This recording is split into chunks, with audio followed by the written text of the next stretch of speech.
T-range na G. Ito pa si ginagawa ng iba niyan, tinatanggal na po siya.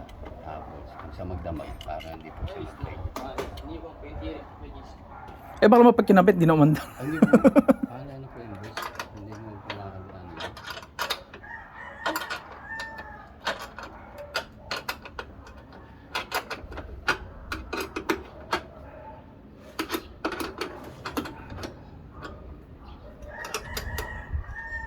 Sabi sa'yo, kanina yung T-range ko pahalit siya. Ano na ba? Ako hindi matipihit yan. Pihit na. Hindi.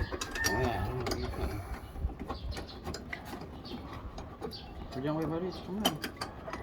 Ano na, huwag na pre. Ano na oh. Nakasabit na naman sa ano yun. Bakal ka ba kami? Di ba? Tama, okay na. Pihit na ko. Ano